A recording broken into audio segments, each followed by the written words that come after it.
On peut commencer? Allez, c'est parti. Allez, bienvenue à tout le monde. On est ravis de vous accueillir aujourd'hui. On a décidé de sortir un petit peu des derniers webinars qu'on a tous pu voir concernant le Covid et l'impact que ça a pu avoir sur votre business, quelle que soit l'industrie. On a voulu parler de choses un peu plus positives et notamment de l'enjeu de recrutement en général et dans quelle mesure ça pouvait nous permettre d'atteindre derrière des objectifs business et marketing. Donc, je serai accompagnée aujourd'hui de Richard qui m'accompagne chez Job4. Job4, rapidement, nous sommes une startup qui accompagnons les acteurs de la tech, que ce soit de la startup early stage, en passant par de la scale-up, du startup studio ou du VC, sur leur stratégie de recrutement et notamment sur deux typologies de profils, les commerciaux et le marketing. En parallèle, on sera accompagné notamment de nos chers amis nantais d'incubateurs, Benjamin et Chloé. Je vous laisse peut-être vous présenter très rapidement. Vous le ferez sûrement mieux que moi. Alors bonjour à tout le monde, moi je m'appelle Benjamin, je suis Startup Manager à Nantes chez Incubator. Incubator, c'est le premier réseau d'incubation et d'accélération de France. On est présent dans 6 villes. On fait tout un tas de choses qu'on n'a pas le temps de présenter là tout de suite. Si vous voulez plus d'informations, je vous invite à aller sur incubator.com. Et on est avec Chloé de la même équipe nantaise. Oui, effectivement. Du coup, je suis ravie de pouvoir animer aussi ce webinaire pour me présenter rapidement. Je suis community builder au sein d'Incubator Nantes, c'est-à-dire que je suis responsable de la communication et de l'événementiel. Donc, ce webinaire tombait à pic pour pouvoir aussi vous expliquer un petit peu comment recruter vite et bien. Et puis après, je vais laisser la parole à Richard de Job4 pour qu'il se présente à son tour. Donc, moi, je suis Richard, dans la compagnie, CEO de Job4. Je vais pas me répéter, mais l'objectif, c'est vraiment de vous montrer comment faire pour recruter vite et bien. Top. Pour ce faire, on a décidé de faire un rapide focus sur la rentrée, vraiment un benchmark du marché, les tendances actuelles qu'on peut voir nous côté recrutement. Quand on parle de recruter vite et bien, nous, ça nous permet, ça nous paraît essentiel de parler de process de recrutement, puisque c'est ça qui va déterminer justement dans quelle direction on va aller et comment faire les choses bien. Et donc, pour finir, voir le lien entre cet enjeu de recrutement et comment il va s'imbriquer dans la stratégie globale de l'entreprise et notamment vous permettre d'atteindre la croissance escomptée derrière. Je laisse la place à Incubator qui va vous faire justement ce mapping, ce benchmark des tendances marché actuelles. Alors, c'est vrai qu'on voit à peu près toutes et tous la même rentrée en ce moment. Malheureusement, il n'y a pas que des bonnes nouvelles, même s'il y a des bonnes nouvelles, évidemment. Donc, c'est vrai que la crise du Covid présente de nouvelles manières de travailler, alors que ce soit en termes de management, de visio, on fait du télétravail. On se rend compte qu'il y a aussi une force du collectif qui est en train de se mettre en place. Tout le monde fait de la transversalité, on s'occupe d'autres sujets que ceux habituels. Il y a évidemment des nouveaux enjeux. Alors, la digitalisation, ça, on en parle régulièrement. Le côté scalable, essayer d'avoir le moins de charges pour un maximum de retour sur investissement. On a des nouvelles manières de communiquer, de démarcher nos clients. Tout ça, on se rend bien compte. Mais il y a aussi des nouvelles attentes du côté des salariés. On recherche du sens, de l'éthique. On a des projets de vie qui viennent aussi à l'encontre de certains projets professionnels. Les managers, même si eux aussi restent des salariés, évidemment, ils attendent un investissement qui est différent de la part des collaborateurs par rapport aux attentes qu'on peut avoir vis-à-vis de cette crise. La marque employeur, par exemple, mais on y reviendra. Mais tout en étant de plus en plus à l'écoute de la vie ou des pépins de leurs salariés. Donc ça aussi, c'est bien. Les managers sont à l'écoute. Et puis les dirigeants aussi, ils attendent une performance individuelle, ils attendent des apports personnels et professionnels qui sont différents, par exemple du réseau ou des contacts qu'on peut apporter. Évidemment, on essaye de donner ou de redonner du sens au travail. Donc, on va parler évidemment des salariés qui sont existants, mais il y a peut-être des salariés qui vont être recrutés. Donc, il faut donner du sens au travail. L'éthique et les valeurs, elles sont au cœur des attentes de chacun. On y reviendra avec Chloé juste après. Ce qui est le plus dur, évidemment, c'est de faire de la rétention des talents, de remotiver ses troupes. Pour toutes les raisons citées précédemment, évidemment. On sait que les attentes, elles ont changé. Et puis, ce qui n'est pas facile non plus, c'est de poser ou de reposer et suivre les objectifs de chacun. Il faut aligner les attentes de tout le monde, communiquer en toute transparence. Ce n'est pas toujours facile et on a souvent tendance à poser des petits mouchoirs. Alors, évidemment, toutes ces raisons font qu'il y a un mercato des talents. et à cause de la crise qui est multiple, donc qu'elle soit économique, sanitaire, écologique, éthique, il est compliqué de garder les bons collaborateurs et ils partent vers d'autres horizons. Et par contre, ça reste positif. Je ne vais pas donner que des mauvaises nouvelles. C'est certainement des opportunités pour certains. Voilà. Donc, Chloé va peut-être nous parler un peu plus de la quête de sens dans le détail. Oui, effectivement, c'est vrai qu'aujourd'hui, je ne vous apprends rien. On est en recherche perpétuelle de quête de sens, que ce soit de un, comme disait Benjamin tout à l'heure, avec la rétention des talents. Aujourd'hui, on cherche à remotiver nos troupes, suite notamment au contexte, mais aussi pour fidéliser en tout cas tous les talents qu'on a qu'on a dans nos entreprises. Aujourd'hui, on va aussi mettre en place de nouveaux objectifs qui vont aussi mêler la vie pro et la vie perso. Ces objectifs peuvent être de tout ordre, qu'ils soient court, moyen ou long terme, mais aussi on va chercher à avoir des nouveaux modes de management qui se veulent aujourd'hui de plus en plus participatifs. On cherche tous, en tout cas que soit candidat, soit en tant que salarié, à apporter un petit peu notre pierre à l'édifice, de pouvoir justement faire monter l'entreprise en compétences, mais aussi nous, par rapport à notre vie perso, à monter évidemment en compétences et à pouvoir tirer les ficelles pour pouvoir gagner en tout cas en objectivité, en compétitivité, etc. Et ça, grâce notamment aussi à de nouvelles manières de travailler. On va toujours rester sur ce côté participatif, comme je vous le disais tout à l'heure, avec les nouveaux modes de management. Aujourd'hui, et comme le disait Benjamin tout à l'heure, on est en tout cas de plus en plus adepte au télétravail, mais aussi à des manières de travailler un petit peu plus hybrides et avec des nouveaux outils. Voilà, globalement, qui vont nous permettre d'apporter en tout cas une meilleure gestion des projets. Donc là, attention, on va vous faire un petit spoiler alerte. On vous parlera d'un outil qu'on utilise depuis très longtemps chez Incubator qui s'appelle Airtable. On vous en parlera un petit peu plus tard au cours de ce webinaire. Et ensuite, après cette quête de sens, on cherche aussi à avoir de nouveaux recrutements, essayer d'apporter du sang neuf, en tout cas au sein de nos entreprises. C'est que c'est la bonne nouvelle à garder en tête. Aujourd'hui, on innove, on avance, on peut recruter en tout cas pour certaines. Et j'imagine que si vous êtes à ce webinaire-là, c'est parce que vous avez peut-être l'opportunité ou en tout cas l'objectif de recruter prochainement. Par exemple, nous, ici, on voit au sein de nos startups qu'il y a énormément de postes qui s'ouvrent, qui vont plus toucher par exemple au CTO, au business developer ou encore au data analyst. Après, là, je vois Benjamin qui va me regarder avec des gros yeux parce que je fais de l'anglicisme. Voilà, en tout cas, aujourd'hui, il y a la création de nouveaux métiers innovants. Je pense qu'aujourd'hui, on parle de métiers, mais dans 10 ans, ça sera encore des nouveaux métiers qui n'existent pas encore aujourd'hui. Donc, on est vraiment dans un cercle vertueux, mais toujours dans cette quête de sens. Et puis après, je vais laisser un petit peu plus Job4 expliquer, eux, comment justement cette quête de sens a un lien avec leur processus de recrutement. Yes. Effectivement, quand on parle d'efficacité et de proactivité dans le recrutement, on va souvent penser à process. Process de recrutement, aujourd'hui, ça veut tout et rien dire en fonction de l'industrie, du stade de croissance.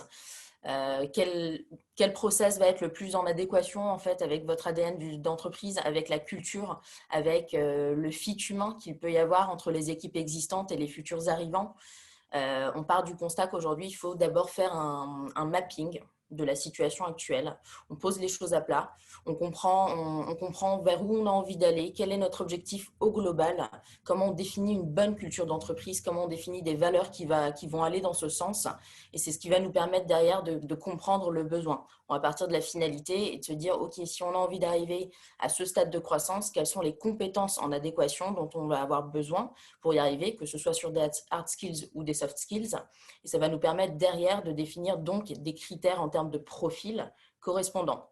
C'est ces critères-là qui vont vous permettre d'avoir une job desk, une fiche de poste, excuse-moi Benjamin, une fiche de poste en adéquation avec cette stratégie et qui va vous permettre de vous poser les bonnes questions. Est-ce qu'aujourd'hui, pour aller chercher plus de business, j'ai besoin de beaucoup de business développeurs qui vont faire du volume, ou est-ce que je vais plutôt partir sur une stratégie d'avoir un profil plus dimensionné, plus senior, qui lui va poser toutes les choses à plat et va permettre de restructurer des process, des outils, peut-être d'automatiser aussi certaines choses et donc de partir sur un seul recrutement versus, je ne sais pas, 5 ou 10 business développeurs. C'est toutes ces questions que vous devez poser avant de faire une fiche de poste parce que c'est ça qui va vous permettre de mieux déterminer quel sera le profil le plus en adéquation qui va vous permettre derrière de performer et donc d'atteindre cette croissance. À travers la fiche de poste qui va être déterminée, bien évidemment, s'ensuit un process. Quelles sont les différentes étapes que nous avons envie de mettre en place pour valider en fait que ce candidat a les bonnes compétences nécessaires. Donc, ça va partir sur des tests potentiellement, des simulations, si on parle de profil tech ou sur des business développeurs, des case studies. Ça peut être notamment sur des profils marketing, quel sera le plan d'action qu'il pourra mettre en place s'il intègre les équipes et quels vont être les deadlines, les budgets associés. Définir notamment si aujourd'hui le fit et l'ADN de l'entreprise sont essentiels chez vous. Est-ce qu'il doit rencontrer uniquement les managers? Est-ce qu'il doit rencontrer toute l'équipe? Est-ce qu'on fait passer un seul round sur le fit ou est-ce qu'on essaie de l'inviter au restaurant, de prendre un verre avec lui? Ça paraît bête dit comme ça, mais mine de rien, ce sont des choses qui vont vous permettre de n'attirer que les personnes avec qui potentiellement vous vous voyez travailler au quotidien. Et c'est surtout des personnes qui vont intégrer votre entreprise pour les bonnes raisons, pour les bonnes motivations et pas parce que c'est un plan B ou parce qu'on est sur une recherche active et qu'on a tendance à postuler un peu partout. Une fois qu'on a bien déterminé ces éléments, on a notre job desk, on a le profil idéal, en tout cas qui correspond à ce que nous, on va rechercher. Quels sont maintenant les leviers d'acquisition candidats? Comment je vais trouver des candidats et comment je me construis un pipe? On a plusieurs leviers d'acquisition. Je laisserai bien évidemment Richard en parler davantage, mais c'est essayer de comprendre quelles sont aujourd'hui vos cibles, sur quel levier vous avez tendance à adresser les candidats les plus pertinents par rapport à votre industrie, par rapport à votre secteur d'activité. Aujourd'hui, si on est sur un écosystème tech, on va avoir tendance à partir sur des Welcome to the Jungle, etc. Si on est sur des profils un peu plus grands groupes, banques, assurances, on va avoir d'autres leviers. Mais effectivement, Richard va vous en parler davantage. On va vous donner, nous, en tout cas, les tips qu'on peut avoir en interne pour aller trouver des bons candidats pertinents à notre écosystème. Et pour parler concret, mais avant de parler de levier d'acquisition candidat, on va parler de processus de recrutement et on va vous présenter, nous, notre process de recrutement qu'on a mis en place chez Job4 pour recruter nos business développeurs et hunters. Donc, il faut savoir que chez nous, Job4, nos commerciaux ont à la fois aujourd'hui la partie commerciale et également la partie talent. Et on doit valider ces deux aspects en plus de la partie fit, ADN, etc., qu'a pu parler Cécile. Donc, pour ça, on a mis en place un process en 5 étapes sur une durée d'1 semaine. La première étape étant un premier call de préqualification avec le candidat pour valider le fit, si le candidat a compris ce qu'on fait chez Job4 et qu'il n'est pas juste là parce qu'il a vu de la lumière, et pour le faire passer après à la deuxième étape. La deuxième étape étant un test de personnalité où on lui envoie des questions un peu tordues, à savoir s'il est plutôt Lego, Playmobil, de nous faire une blague ou même quel est son animal préféré. Moi, personnellement, ce que je préfère dans ce test, c'est la blague, parce que je trouve ça hyper dur de faire une blague dans un processus de recrutement. Et on voit les personnes qui savent un petit peu se donner, en tout cas, et c'est quelque chose qui est important pour nous chez Job4. Ensuite, on les rencontre. Alors, on préférait faire des rencontres physiques. Forcément, aujourd'hui, c'est un peu plus compliqué avec la situation actuelle et le Covid. Donc, visio. Sur la première rencontre, on fait en première partie présentation. Donc moi, je me présente, lui se présente, et ensuite on fait une simulation commerciale. Et la simulation commerciale permet de valider l'ensemble du cycle de vente qu'on a chez nous Job4, à savoir aller chercher le client jusqu'à faire signer le candidat chez le client. Ça permet au candidat de se projeter sur notre métier, mais nous aussi de valider ses connaissances commerciales, s'il rebondit, s'il s'accroche et surtout s'il lâche pas à la première difficulté. Et il faut savoir qu'on n'est pas forcément sympa avec les candidats en simulation, mais le but c'est de voir quand même qui sont les meilleurs. Si la simulation est concluante, je pose directement un entretien avec Cécile, donc notre team lead, et je lui donne un exercice à faire à la maison, à savoir un test de chasse candidat, où l'exercice est de trouver 3 business développeurs sortis de l'écosystème SaaS pour entrer dans une fintech. Euh, on lui donne comme moyen un outil et l'objectif ensuite, ce sera d'en débriefer avec Cécile. Nous, ce qu'on va chercher sur cet entretien-là, c'est de voir quelle est la manière de penser, comment est-ce qu'il a fait pour aller chercher ses candidats, qu'est-ce qu'il a trouvé chez ses candidats, est-ce qu'il est resté uniquement sur notre outil ou alors est-ce qu'il est allé mapper l'écosystème FinTech pour trouver quels sont les meilleurs FinTech et aller identifier les meilleurs candidats. Et tout ça nous permet de voir s'il est smart, débrouillard, malin, et c'est quelque chose qui est encore une fois important pour nous. Sur le test hunting, par exemple, on demande 3 business développeurs, mais si le candidat nous met un 4e business développeur, je ne devrais peut-être pas le dire là pour les prochains candidats, mais ça fait un point bonus. Voilà, c'est plein de petites choses qui font que le candidat se démarque des autres et c'est important. Et en plus, le candidat se sent challengé sur le process et ça lui donne encore plus envie de rejoindre l'équipe. Si c'est concluant après la simulation commerciale et le test hunting, on lui fait rencontrer l'équipe autour d'un apéro. Exercice qui n'est pas facile, autant pour le candidat que pour l'équipe, mais qui est en général hyper concluant. Et c'est là qu'on arrive à séduire les meilleurs candidats et vice-versa. Et ensuite, on fait forcément une propale personnalisée, à savoir on rencontre le candidat et on lui détaille toute la proposition et on répond aux moindres questions qu'il peut avoir. Je me permets de rebondir, Richard. Il y a Louis qui te pose la question, comment avez-vous conçu les questions du test de perso? À quel check en fait? Eh ben, c'est une bonne question, Louis. On les a conçus par rapport à notre vision et l'ADN de la boîte. Je pense que les questions nous ressemblent beaucoup. Si tu le souhaites, oui, tu peux venir postuler chez nous et tu verras quelles sont les questions. Mais je pense que c'est avant tout un miroir de Job4 et c'est pour ça que c'est une partie hyper importante de notre process. Tu as un exemple en tête, peut-être, pour Louis, Richard? Typiquement, si tu trouves une mallette remplie d'argent, qu'est-ce que tu fais?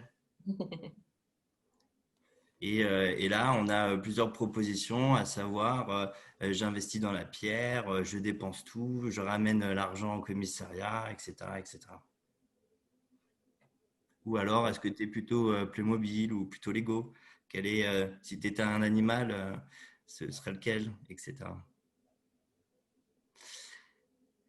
Pour continuer dans le concret, comme ce qu'avait détaillé tout à l'heure Cécile, sur la partie acquisition candidat, vous avez plusieurs canaux et plusieurs leviers pour avoir des candidats, à savoir les job boards, donc job boards spécialisés. Vous avez les cabinets de recrutement comme Job4, mais il est important de choisir le cabinet qui est spécialisé sur votre secteur. Vous avez des cabinets donc spécialisés en sales et marketing comme nous, Job4. Vous en avez d'autres sur la tech, comme par exemple HireSuite ou Mobiskill. Vous en avez des plus généralisés comme Ignition Programme. Vous avez également des outils. Et pour entrer dans le détail des job boards, les job boards les plus connus aujourd'hui sur l'environnement, en tout cas startup qui nous concerne, c'est Welcome to the Jungle. Welcome, plus qu'une job board, c'est surtout une vitrine pour votre startup ou pour votre société qui permet aux candidats de vous connaître et de comprendre quel est votre projet, vos valeurs et votre équipe tout simplement. Mais il y en a d'autres comme Azerty Jobs, qu'on voit le logo qui appartient à Madines ou des plus gros comme Monster. Vous avez des outils qui vous permet, après si vous avez envie d'aller chercher des candidats par vous-même et de travailler sur l'aspect chasse parce que vous avez du temps et que vous n'avez pas forcément d'argent à investir soit dans les job boards ou des cabinets, vous pouvez utiliser Casper qui est un excellent outil RGPD friendly, et excuse-moi Benjamin pour l'anglicisme, mais qui permet de récupérer les contacts, mail et téléphone de candidats directement sur LinkedIn. Vous avez Yesware qui est un outil qui permet de traquer l'ouverture des mails directement via Gmail. Mais vous avez également aussi, je pense que c'est un excellent CRM, HubSpot, qui est gratuit au départ, forcément, et qui permet aussi de traquer les mails. Vous pouvez utiliser LinkedIn Recruiter, qui est la solution que nous, on utilise en interne, qui permet d'aller chasser les candidats sur LinkedIn, qui est très bien, très puissant, mais très cher. Lemlist, un outil qui est en train d'exploser sur l'automatisation mailing, qui permet de créer des scénarios et d'envoyer des mails. Donc, une fois que vous les avez détectés avec Casper, vous les rentrez sur Lemlist, vous faites vos scénarios et vous envoyez auprès de vos candidats. Prospecting, qui est en train de devenir une référence pour les aficionados de LinkedIn, qui permet d'automatiser des séquences. Par exemple, vous pouvez choisir d'aller visiter un profil un jour, le lendemain, vous mettre en connexion et une semaine après, lui envoyer un message. Ça permet d'identifier une grande liste de candidats et de faire travailler tout seul l'outil. Trello.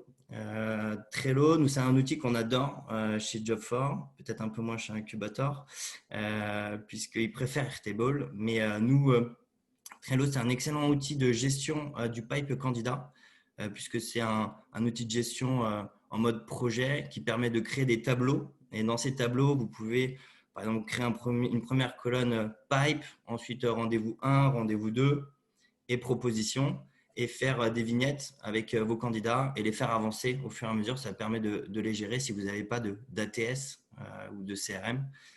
Et du coup, les ATS, il y en a plusieurs qui sont bien représentés dans l'écosystème. En tout cas, les ATS, c'est des outils qui permettent de gérer les candidatures et de pouvoir les suivre, l'historique des candidats également. Et les meilleurs sont Lever et Workable aujourd'hui.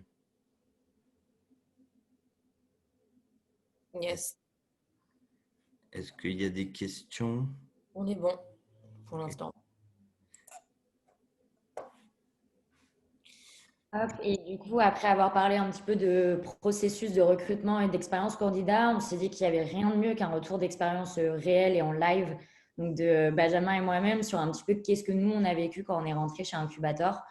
En effet, en fait, on est parti du principe qu'on était tous passés par là, donc on voulait aussi vous faire un petit retour, et comme ça, si vous voulez nous poser vos questions directement en live, on se fera un plaisir d'y répondre. Globalement, je vais parler pour ma part. Après, Benjamin, je te relancerai la balle si jamais, en tout cas, tu as des choses à redire là-dessus sur ton expérience. Comme je vous le disais tout à l'heure, moi, je suis community builder chez Incubator. Ça va faire aujourd'hui 1 an. À la toute base, j'ai fait une candidature spontanée pour une alternance. Grande chance, au final, je me suis fait recontacter dans l'après-midi et j'ai eu un entretien le lendemain parce qu'il y avait un besoin immédiat. Donc, clairement, ça a été très rapide, alors que je sais que pour toi, Benjamin, ça a été un petit peu plus long. Est-ce que tu peux peut-être nous expliquer comment et pourquoi? Ouais, alors comme quoi ça veut rien dire. Moi, j'ai répondu à une offre d'emploi. Et en réalité, le processus de recrutement était un peu plus long. C'est-à-dire que moi, on m'a dit que le poste n'était pas encore tout à fait disponible et que on allait me recontacter. Donc, j'ai retrouvé un boulot. Et puis, on m'a recontacté. Et donc, j'ai quitté le boulot que j'avais pris pour rentrer chez Incubator. Voilà. Mais c'est vrai que ce qui était très chouette, c'est que finalement, le premier contact que j'avais eu chez Incubator avait été hyper positif. Et même si j'ai été chercher ailleurs parce que j'avais besoin, évidemment, de bosser, c'est vrai que quand on m'a rappelé, j'ai été ultra réactif et ça a payé. Donc voilà, c'est vrai que c'était relativement intéressant pour ma part, même si j'ai pas eu la chance de Chloé d'être pris tout de suite. J'attendais avec impatience en réalité ce coup de fil. Voilà. Et puis globalement, après, Benjamin, tu me diras si en tout cas c'était le contraire pour toi, mais je pense pas. Tous nos entretiens ont vraiment été basés sur notre personnalité d'abord, sur notre vision des choses et surtout, puisqu'on est un incubateur de start-up, sur notre vision des start-up, qui est un petit peu un mot aujourd'hui utilisé à tort et à travers. Donc vraiment essayer de comprendre pourquoi nous, on voulait travailler dans cet univers-là et qu'est-ce que notre personnalité allait apporter de plus. Et après, ce qu'on voulait aussi un petit peu vous parler, parce que pour moi, ça a été une étape très importante et notamment aussi pour Benjamin et pour l'équipe, c'est-à-dire une fois que du coup, on a suivi un petit peu l'onboarding pendant 1 mois, en tout cas une fois qu'on était chez Incubator, après, on a fait un rapport d'étonnement. Un rapport d'étonnement écrit, c'est quoi? C'est-à-dire qu'on va observer qu'est-ce qui se passe, en tout cas dans l'entreprise pendant une durée de 1 mois à 2 mois, on va dire. Ça dépend souvent des postes. Et en fait, ça nous permet de pouvoir écrire un petit peu nos retours globaux sur la marque, mais tout en étant quand même assez transparent et honnête, puisque c'est le but justement d'apporter un regard neuf. Donc, il ne faut pas non plus parfois hésiter à critiquer. puisque dans tous les cas, il faut le faire objectivement pour pouvoir avancer ensuite ensemble. Et en fait, après, on fait une présentation de ce rapport d'étonnement écrit devant toute l'équipe pour pouvoir vraiment avancer, donc avec les retours globaux et aussi les retours, en tout cas, sur nous, notre expertise. Donc, Benjamin, ça va être de l'accompagnement startup et moi, du coup, c'était plus la partie communication. Et en fait, après, on a pu identifier, en tout cas, certaines problématiques communes. Et donc, on a pu, en tout cas, créer des binômes, comme par exemple aujourd'hui, Benjamin et moi sur le sourcing des startups, qui, petite dédicace. Et puis, en tout cas, en fait, ça permet aussi de faire évoluer les missions et de s'acculturer, en fait, avec l'entreprise. Ce rapport d'étonnement, moi, en fait, ce que je conseille, c'est de le faire, en tout cas, au début, quand on accueille une personne vraiment dans son processus d'onboarding. Et ensuite, après, ne pas hésiter à le refaire au bout de 1 an et demi, pour pouvoir, pareil, toujours se reposer les questions et trouver des problématiques communes. Benjamin, est-ce que toi, tu avais peut-être un petit mot à dire sur le rapport d'étonnement? Simplement que ce serait dommage de recruter quelqu'un pour le faire rentrer dans une case. Donc, c'est vrai que c'est ça qui est intéressant. Si vous êtes donné tant de mal pour trouver la perle rare, si vous n'êtes pas là pour l'écouter, bon, je vais pas spoiler la suite du webinaire, mais c'est vrai que c'est dommage quand vous avez recruté quelqu'un, quand bien même vous faites attention à sa personnalité. C'est vrai que c'est intéressant de faire preuve d'ouverture aussi de votre côté. Et si vous recrutez quelqu'un pour le faire entrer dans une case, globalement, nous, c'est vrai que quand on accompagne des startups, en général, on a tendance enfin moi en tout cas, je les compare souvent à des chats. C'est pas comme des chiens. S'ils n'ont pas envie, ils vont pas venir vers vous. Et globalement, il faut être à l'écoute. Et c'est super important aussi d'être à l'écoute de ce rapport d'étonnement pour pouvoir avancer ensemble parce que ça permet de fixer des objectifs qui sont communs.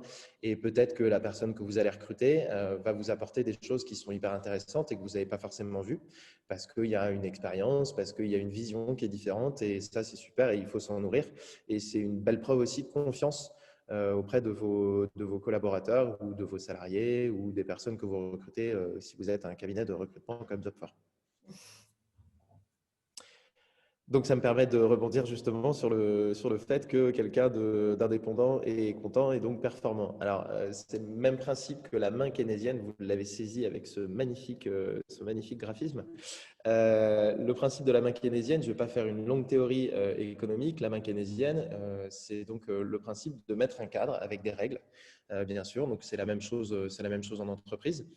Mais le principe de la main keynésienne qui est intéressant, c'est qu'une fois que ce cadre est posé, au milieu de ce cadre, de ces règles, on fait un peu ce qu'on veut. Et le principe, c'est que on a mis des actifs, c'est-à-dire les employés au sein de la boîte, et puis les actifs, ils vont bosser pour eux. Donc, ils vont avoir cette pensée qui est individuelle. Évidemment, ça paraît logique qu'on bosse pour soi dans un premier temps. Mais ce qui est top, c'est que ces actifs individuels, ils vont bosser pour le bien commun. Donc, c'est-à-dire que la richesse qui est apportée, par exemple, en se posant des objectifs personnels, c'est-à-dire pourquoi pas performer par rapport au KPI, petit anglicisme, coucou Job4, aux indicateurs de performance clés qui sont posés par l'entreprise, si on veut les exploser à titre personnel, ça va servir l'entreprise. Et c'est le même principe. Et je vous ai parlé plus tôt de la transversalité. C'est hyper important aussi d'être ouvert sur le sujet.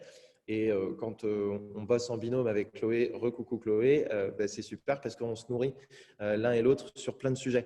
Donc, ce facteur humain, en fait, il est hyper important parce que en tant qu'employé, je me sens hyper libre de faire ce que je veux. Bien sûr, j'ai des objectifs à atteindre. Mais c'est vrai que j'essaye de faire preuve, en tout cas, de beaucoup d'initiatives parce que je me sens très libre aussi et que je sais que je vais pouvoir atteindre mes objectifs comme je le souhaite. Alors bien sûr, ça ne marche pas à tous les coups, mais il faut essayer. Je pense que c'est super important et c'est aussi pour ça qu'on fonctionne bien au travers les différentes villes. Donc nous, on est un réseau au sein d'Incubator, on est présent dans 6 villes. Une fois de plus, vous pourrez vous rendre sur incubator.com si vous connaissez pas. Mais c'est vrai que c'est l'occasion aussi de bosser entre les différentes villes et puis de mixer les compétences ou pourquoi pas les personnalités pour œuvrer vers le bien commun. Et ça, c'est chouette. Voilà. Alors, par rapport à ce nouvel arrivant, vous avez forcément des attentes, des objectifs qui vont être commerciaux et marketing potentiellement.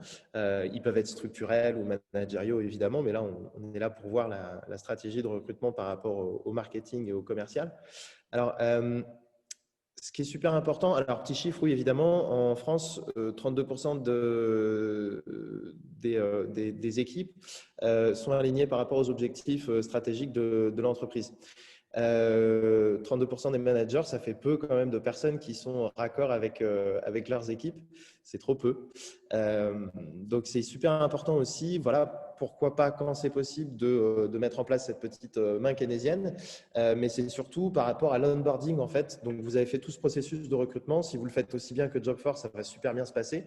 Mais si vous ratez votre onboarding, globalement, vous aurez fait tous ces efforts pour rien. Alors, dans un premier temps, le mieux, c'est quand même de lister les indicateurs clés de performance en amont et que tout le monde soit bien au courant. Donc, que ce soit les équipes et que ce soit les managers, évidemment, mais bien sûr la direction. Et puis que tout le monde soit aligné là-dessus. Ça, c'est super important. Alors, par rapport à ces objectifs, j'enfonce un petit peu les portes ouvertes comme Chloé, mais il faut qu'ils soient SMART. Vous connaissez peut-être la technique du SMART. Donc, c'est les 5 lettres qu'on utilise tout le temps chez nous. Un objectif n'a pas de valeur s'il n'est pas simple, s'il n'est pas mesurable, s'il n'est pas atteignable, s'il n'est pas réaliste et s'il n'est pas temporel. Donc, si tout le monde est au courant de ces objectifs, de ces indicateurs clés de performance et qu'en plus, ils sont SMART, normalement, ça devrait bien rouler. Voilà. Nous, on a une petite technique chez nous. Chloé va vous en parler juste après. Une fois de plus, comme je vous disais, c'est vrai que quand vous recrutez quelqu'un, c'est vrai que vous recrutez évidemment des compétences, une personnalité, une image de marque. On fait beaucoup appel au personal branding sur notamment LinkedIn, coucou Job4. Et tout ça, ça fait grandir la boîte. Et ça, c'est super important. Le regard neuf, par exemple, la personnalité, les attentes réciproques, le fait de challenger sa marque employeur, ça peut être vu au travers de ce rapport d'étonnement dont on a pu faire preuve avec Chloé. Donc, tout ce dynamisme, c'est hyper important de pouvoir, on va dire, convertir, transformer l'essai quand une personne arrive chez vous. C'est dommage de voir un recrutement comme une dépense. Mieux vaut voir ça comme un investissement et peut-être que les objectifs vont être dépassés. Alors, on n'est pas dans le monde des bisounours, je vous rassure, mais souvent, ça marche parce qu'on a fait preuve aussi d'une confiance réciproque et que la liberté que peut ressentir le salarié ou le collaborateur va décupler son envie et va faire que la main keynésienne va marcher. Voilà. Nous, on a une petite technique au niveau de l'onboarding avec Chloé. C'est, roulement de tambour, Airtable. Et on adore Airtable pour plein de raisons que Chloé va vous citer. C'est ça. Alors, juste pour préciser, hein, nous n'avons pas de part dans Airtable. On va beaucoup en parler. C'est un outil, en tout cas, qu'on utilise régulièrement et en tout cas qu'on essaye de faire utiliser à certaines de nos startups. Aujourd'hui, là, en tout cas, dans l'objectif de ce webinaire qui est le recrutement, on va vous expliquer un petit peu en quoi cet outil pourra vous aider vraiment de l'arrivée de votre candidat jusqu'à son intégration step by step. Donc là, comme on peut voir juste en dessous, on va voir les sites. On a une question de Mélanie. Question de Mélanie. Quel KPI vous avez mis en place pour mesurer la performance du recrutement? Je vais vous faire une réponse. Vous avez des KPI justement mis en place à ce niveau? Ouais, réponse de Normand, ça dépend. En fait, ça dépend aussi du poste que vous allez. Je vois que Richard est très content de la réponse. En fait, ça dépend de qui vous recrutez, ça dépend de l'état de santé de votre boîte, ça dépend des objectifs que vous avez fixés en amont, ça dépend de ce que vous faites aussi en termes de suivi stratégique. Si vous posez des KPI en début d'année et que vous les regardez à la fin de l'année, j'ai envie de vous dire que ça a peu d'intérêt que vous les posiez aussi à votre collaborateur. Par contre, si vous avez un management stratégique où vous reposez, on va dire, toutes les semaines, sans faire de la réunionnite aiguë, peut-être que vous avez, pourquoi pas, un système d'analytics au sein de votre boîte. Peut-être que vous avez un Airtable super bien fourni grâce à Chloé. Peut-être que voilà, ça peut être intéressant. Alors, au niveau des KPI, potentiellement, si vous avez un commercial, ça va être relativement facile. Si vous avez quelqu'un qui est là pour développer la stratégie de votre boîte, et peut-être que ça va être des objectifs, on va dire, à plus long terme que vous allez découper en jalons. Potentiellement, moi, j'ai été recruté pour mon expérience dans le digital. Donc, c'est vrai que on va dire que c'est le système de vase communicant. Donc, pourquoi pas former les équipes au sein d'un incubateur et puis sensibiliser les startups au digital. Alors, on va dire que c'est une grande promesse. Et puis, c'est pourquoi pas aux salariés ou aux collaborateurs de donner la ligne directrice avec des jalons en termes de timing, en termes de qualité. Voilà. Si tu as peut-être quelque chose en tête aussi, Mélanie, peut-être par rapport à ton domaine ou par rapport à ce que tu recherches aussi en termes de profil. Chloé, tu peux peut-être parler de ton expérience en termes de communication, pourquoi pas? Oui, bien sûr. En termes de communication, après, ça va être des KPI qui vont être d'abord globaux, notamment sur la big picture, comme on va se faire en disant cette année, on va plus axer la communication sur tel sujet, tel programme pour nos startups si on fait un focus sur l'incubateur. Et ensuite, après, ça va être quand même beaucoup plus dans le détail par rapport à nos objectifs en se disant sur telle plateforme, sur tel réseau social, on voudrait toucher telle cible qui aura entre tel âge et donc par ce biais-là, augmenter de temps d'abonnés. Voilà, globalement. Après, en fait, ça peut toucher aussi énormément de choses. Nous, aujourd'hui, on organise pas mal d'événements et pas mal de webinars. Aujourd'hui, c'est un petit peu compliqué, en tout cas, avec la crise sanitaire qu'on traverse. Mais pareil, on va essayer de se dire, en fait, il faut toujours essayer de fixer un petit peu les objectifs par rapport aux thématiques en disant, si aujourd'hui, on veut mettre en avant notre programme qui va toucher les startups à impact positif, et il faudra voir combien de personnes, en tout cas, qu'on ce profil-là, on a touché. Essayer toujours, en fait, de corréler plusieurs objectifs ensemble. Et si je peux rajouter, moi, du coup, concernant les KPI de commerciaux, pour avoir beaucoup travaillé dessus cette année, il faut mettre avant tout des KPI de résultats. C'est KPI à la signature, au chiffre d'affaires généré. Vous pouvez le faire par mois, trimestriellement ou sur l'année. Et également mettre des KPI d'équipe, atteinte d'objectifs équipe. Ça permet aussi de créer de la motivation et de l'émulation chez vos collaborateurs. Ouais, et je me permets aussi de rajouter quelque chose. Si effectivement on se concentre uniquement sur les KPI concernant la performance même du recrutement, nous, ce qu'on aime bien analyser aussi, alors deux choses. On va avoir nos KPI en interne pour les personnes qu'on recrute qui vont intégrer Jobfor et nous avons aussi les KPI avec nos clients puisqu'on est recrutant pour nos clients. Donc, ce qu'on va souvent retrouver, c'est typiquement quel est le time to hire, combien de candidats vont être envoyés. À partir du moment où on a décidé d'actionner ensemble et de collaborer, ça va être, excuse-moi Benjamin, je vois que tu fais la grimace, D'ailleurs, ça va être combien de candidats sont arrivés en final step, combien ont signé, en combien de temps, est-ce qu'il y a des tâches chronophages entre les différentes étapes qu'on peut améliorer, qui nous permettent justement d'accélérer et en fait de gagner sur ce time to hire. C'est tous ces indicatifs qu'on va essayer d'analyser pour augmenter l'efficacité au final. le nombre de candidats en final step, enfin en Ouais. dernière étape, le nombre de candidats qui ont reçu des propositions. Et en fait, au bout d'un moment, on se rend compte que soit on est à côté de la plaque parce qu'on a vu beaucoup trop de candidats et que ça va pas au bout. Donc, il faut revoir quelque chose dans le process, à savoir la définition du profil, par exemple. C'est ça, exact.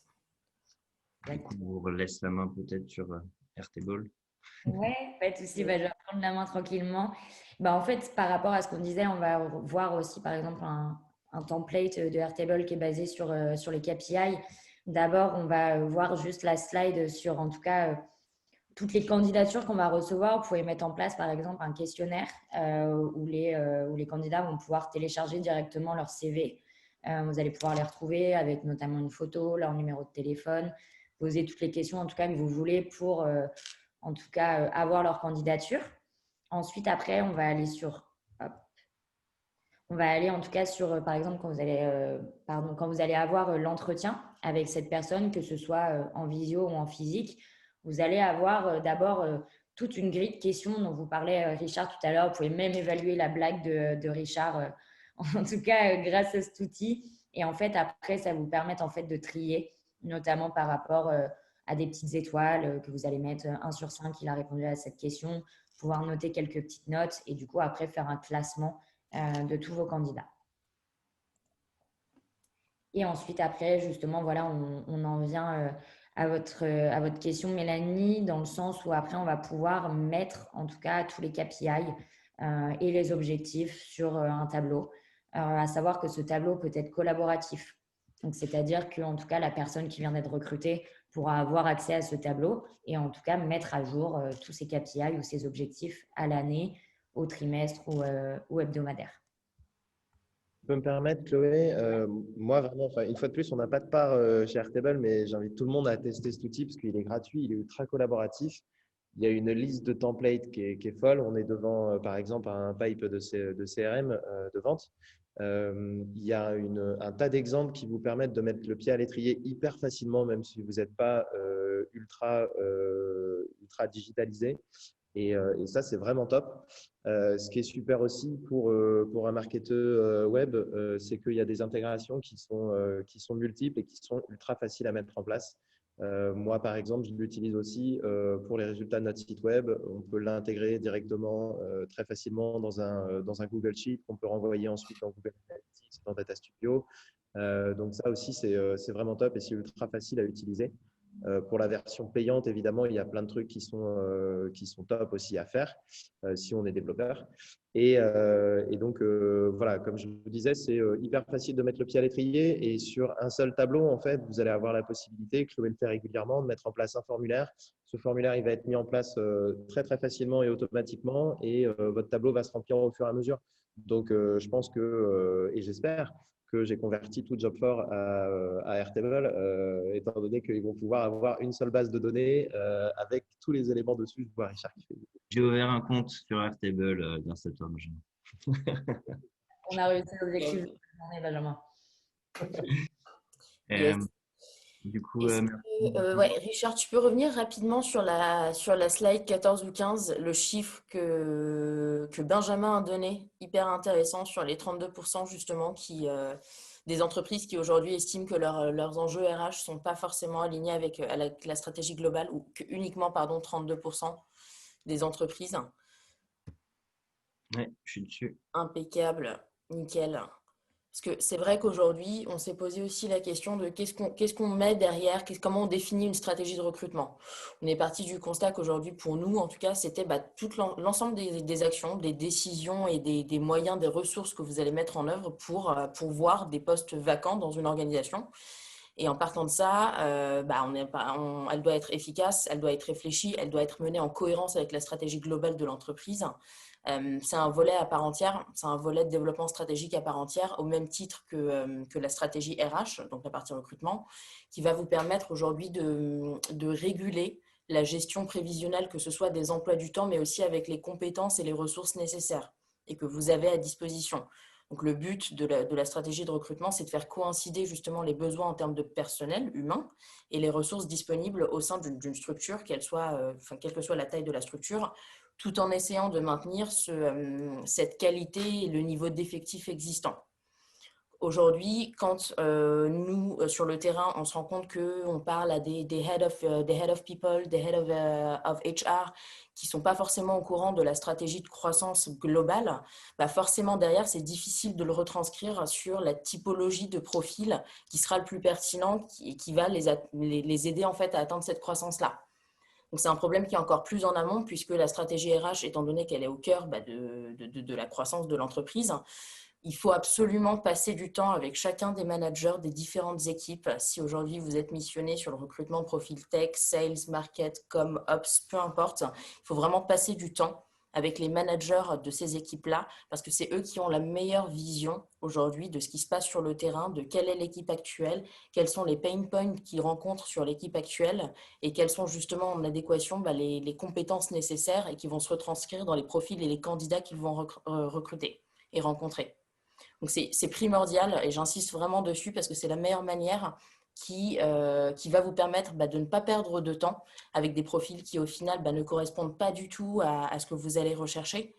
Ça va vous permettre de mettre vraiment le doigt sur un peu le mouton à 5 pattes qui va venir bouger les lignes chez vous, la perle rare, et qui va être en parfaite adéquation avec ce vers quoi vous avez envie de tendre.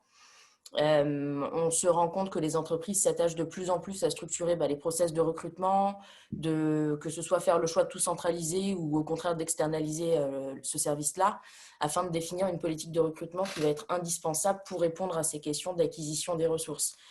Donc, ça va se traduire par quel levier utiliser, comment on structure la chose, quelles sont les différentes steps qu'on va établir. Et encore une fois, c'est la meilleure manière de trouver le bon candidat le plus rapidement possible en mettant vraiment toute l'énergie, en mutualisant toutes les ressources.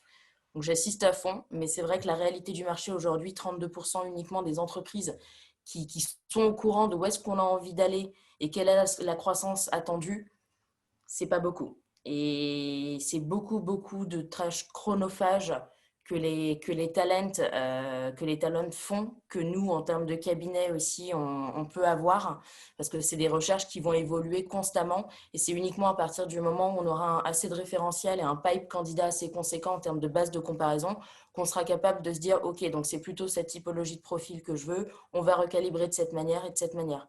Alors que si c'est fait en amont, avec les personnes qui sont sur le terrain, effectivement, c'est d'autant plus intéressant et ça nous permet d'anticiper tout ça.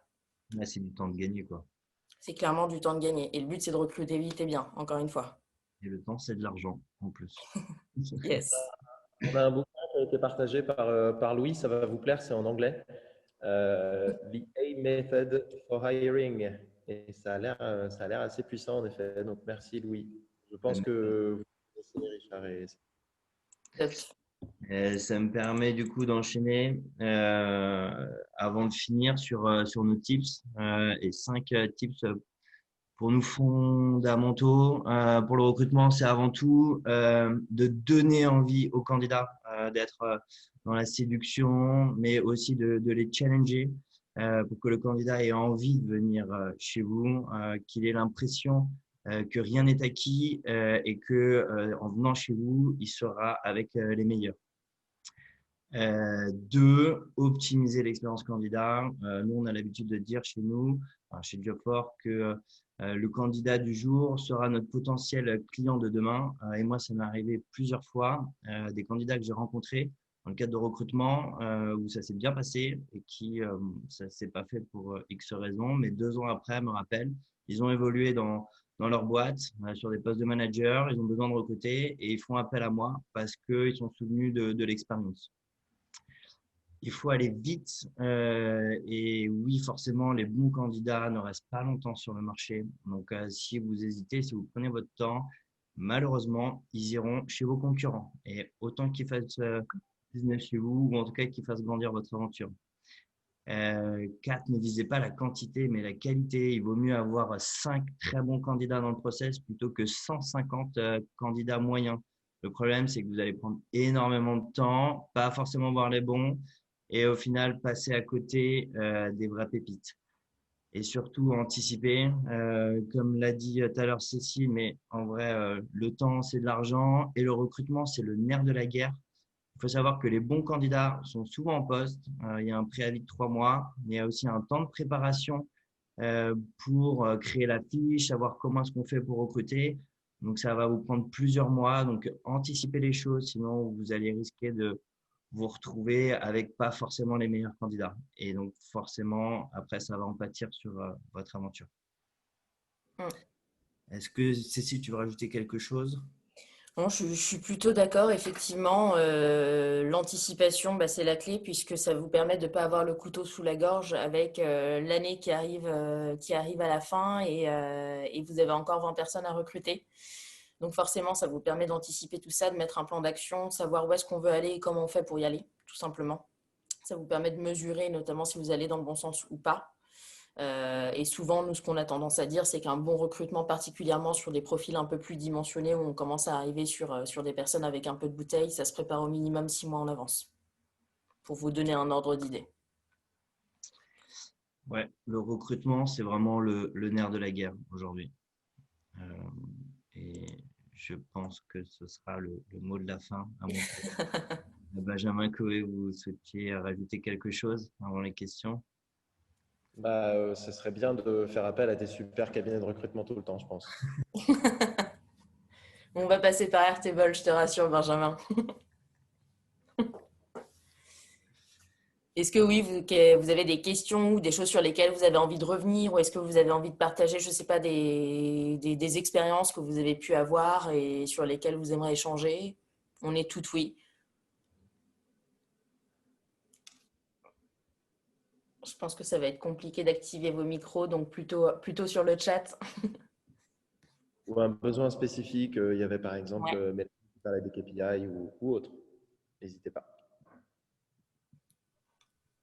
Est-ce qu'il y a une trame ou une structure du rapport d'étonnement? Alors non. Et dans le sens où on n'a pas envie forcément d'en donner une parce que justement, il faut que ce soit libre à chaque entreprise. Vraiment de pouvoir vous la structurer. S'il y avait en tout cas une structure à prendre, ça serait vraiment de partir en tout cas des retours globaux que vous pouvez faire jusqu'à l'expertise du candidat. Mais c'est vraiment, en fait, on n'a pas envie de vous influencer. C'est vraiment à vous de pouvoir la créer par rapport à ce que vous voulez faire ressortir de votre marque et vraiment les questions sur lesquelles vous voulez avoir des réponses et en tout cas un regard neuf. Pour on va dire la méthode de base, ce sera prendre la structure de votre boîte. Est-ce que la com, elle est importante chez vous? Est-ce que le marketing est important chez vous? Est-ce que le commercial est important chez vous? Est-ce que les ressources humaines ou autres? Peut-être que oui, en effet, il y a votre marque employeur, votre image de marque qui est importante. Peut-être que c'est le digital et que vous avez un objectif de digitalisation. Enfin voilà, il y a plein de strates qui dépendent aussi de votre boîte et de là où vous en êtes. Donc, ça peut aider aussi pour démarrer votre structure de rapport d'étonnement. Peut-être que du coup, suite au fait que vous ayez posé ces bases-là, vous pouvez faire un système d'études quantitatives avec du oui, non, pourquoi. Est-ce que ça t'a plu ça? Oui, non, pourquoi? Et puis, qu'est-ce que tu proposerais? Etc., etc. Ça peut être intéressant. Faites le tour éventuellement des outils que vous utilisez. Peut-être qu'il y en a certains optimisés. Peut-être que vous n'utilisez pas encore Airtable. Voilà, il y a pas mal de choses à voir au sein d'un rapport d'étonnement. Il y a de plus en plus de solutions, notamment je pense à des Assess First, par exemple, qui vont beaucoup se focaliser sur la personnalité et les soft skills du candidat pour déterminer dans quel environnement il sera le plus performant, il sera le plus épanoui, avec quel type de management, qu'est-ce qui va réellement le driver, le motiver. Est-ce que c'est un candidat aujourd'hui qui est à la recherche de monter en compétences? Est-ce que c'est quelqu'un qui va chercher de la complexité dans ce qu'il va faire, être challengé à ce niveau-là? Est-ce que c'est quelqu'un qui est drivé par la rémunération? Comprendre dans quel environnement en fait il sera le plus performant et en fonction de ça, plutôt que de le caser dans une case, essayer de déterminer sur quel poste il va être le plus à fond et donc performer davantage. Ça peut être aussi des solutions à utiliser. Personnellement, on les a pas encore testées, mais sur l'idée, je les rejoins sur les drives et les motivations des candidats. Et c'est souvent aussi pertinent sur des candidats qui sont en reconversion. Les candidats qui sont en reconversion, qui ont par exemple, on a eu des exemples très concrets de personnes qui ont démarré sur de l'hôtellerie et qui se reconvertissent sur du business developer dans l'écosystème tech et qui passent par ce genre de solution. Et c'est très pertinent parce que ça en ressort justement les skills qu'on va rechercher chez un commercial, mais qui n'apparaîtront jamais sur la sémantique du CV ou du LinkedIn. La capacité d'écoute, c'est quelqu'un qui est capable de rebondir, qui va être tenace, quelqu'un qui crée facilement du lien, c'est quelqu'un qui est capable de bien détecter les pain points de son interlocuteur. Et c'est des skills en fait qu'on recherche chez les profils commerciaux. C'est aussi des choses à tester. On a le même sujet, Cécile, sur les devs. Maintenant, on voit qu'il y a de plus en plus de no-code qui se met en place par rapport au développement. Et c'est vrai que finalement, ce n'est pas forcément des profils de développeurs qu'on va chercher. Ouais. Parce que le côté hybride et les expériences passées sont une force. Et peut-être qu'un commercial va être meilleur développeur no-code qu'un ancien développeur. Ouais. Voilà. Complètement. Je pense qu'on est bon. Il n'y a pas d'autres questions qui arrivent. Merci beaucoup, en tout cas pour ce temps. Et puis, dans tous les cas, le webinaire est enregistré. Je pense qu'on va vous envoyer tout ça pour ne serait-ce que avoir les outils dont nous avons parlé.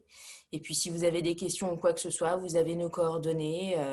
Avec grand plaisir pour y répondre. Et puis, à une prochaine fois pour un autre webinaire. Merci beaucoup, Incubator, pour le webinaire. Merci à tous. Merci, Yes. Cécile. Merci tout le monde. À bientôt. À bientôt. Merci beaucoup.